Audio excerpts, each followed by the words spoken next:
Hello, I'm Dick. And I'm Eric. And Dick, what's better, a CD or annuity? A CD.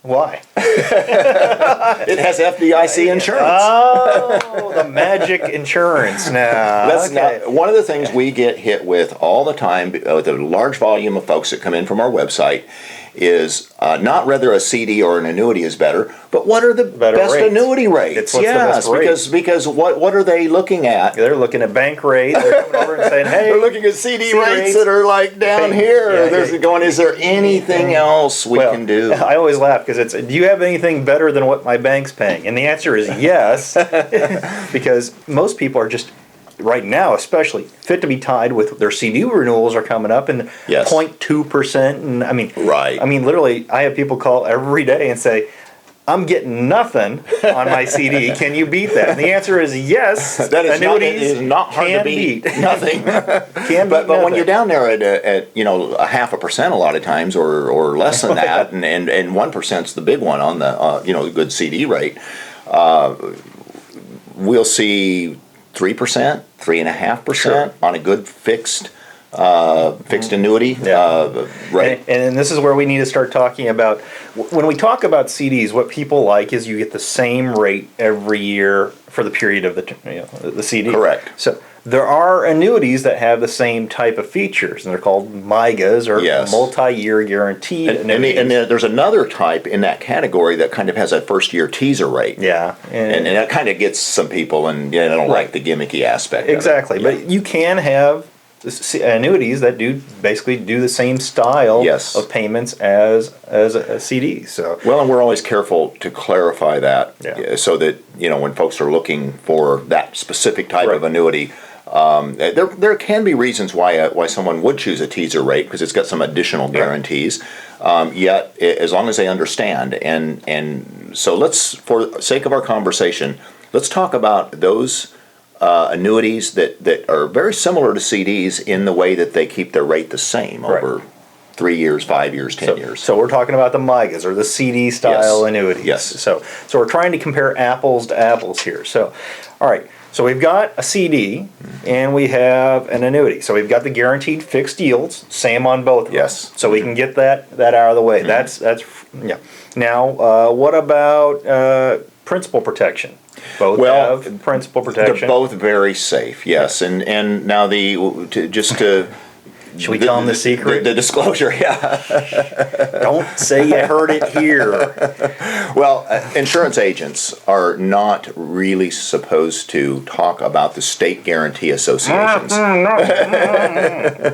Just the Federal Deposit Insurance Corporation on CDs is federally protected, can be discussed, and backed by, it's an insurance company basically that's backed by the federal government. So when you buy an annuity, you're supposed to buy it based on the claims paying ability of the company, and that is really what you're supposed to look at. Now, on the other hand, there really is the state guarantee associations. But we didn't tell you about them. A lot of times when somebody brings it up, when we're talking about annuities, I will suggest that they just call their own state insurance commission, discuss it with them. They'll tell you all about it. There's places you can Google it and learn about it. But really, it is important, and Eric, I think you'd agree with this, that folks do look at the ratings of that particular annuity company, their claims paying ability, and use these third-party rating agencies. Yeah, we always talk about using AM Best as a kind of the standard bearer for evaluating an insurance company. And we'll be honest, I think when we look at insurance companies that have gone out of business versus banks that have gone out of business, there's a reason we have to have FDIC insurance. So it really does protect the depositors. So the banks did I just bash the banks? The banks have a tendency to get themselves insolvent because they have a much higher lending limit based on reserves, and insurance companies have to have just about everything 100% on reserve of what's invested with them or what's placed with them.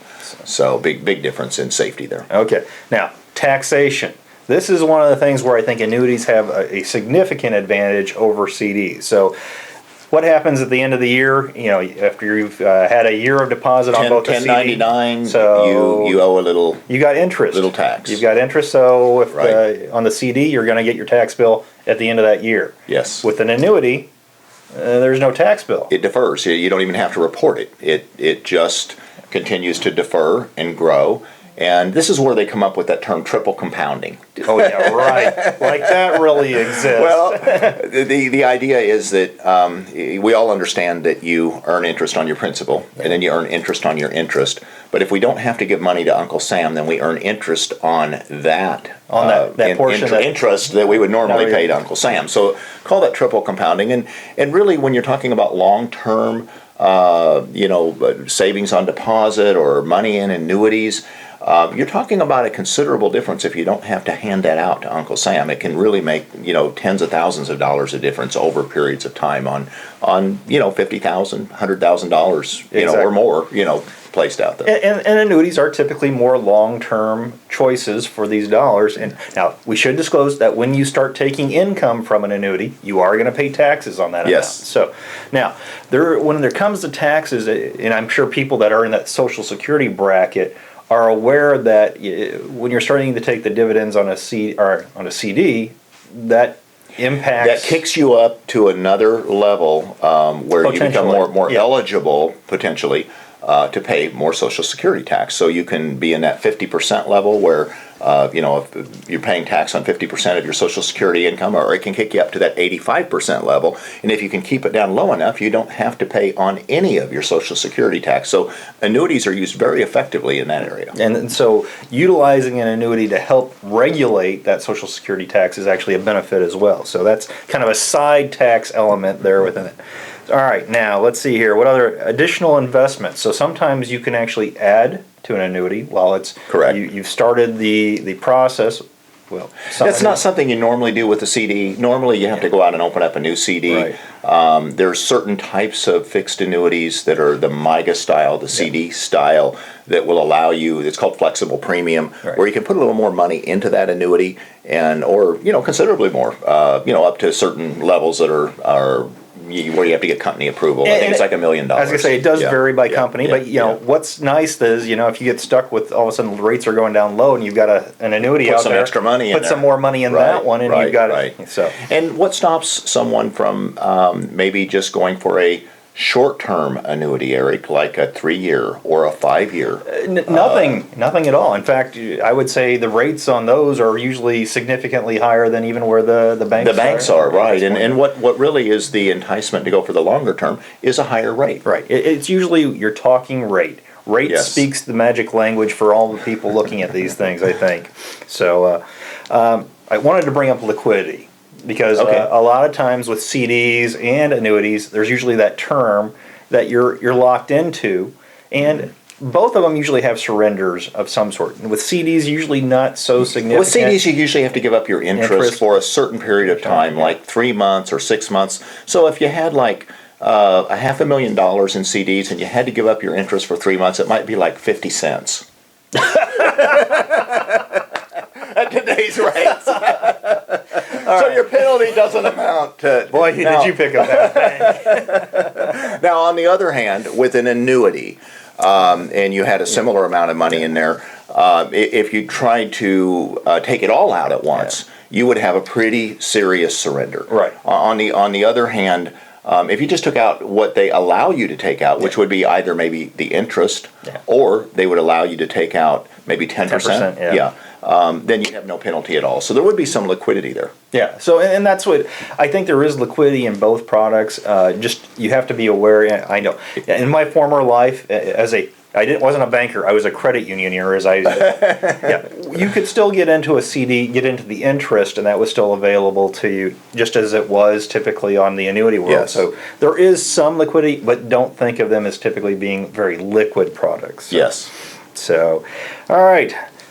Creditor claims. This is one that I like this one, Eric. Annuities have an advantage over CDs. So when you get sued, and that is a given, folks.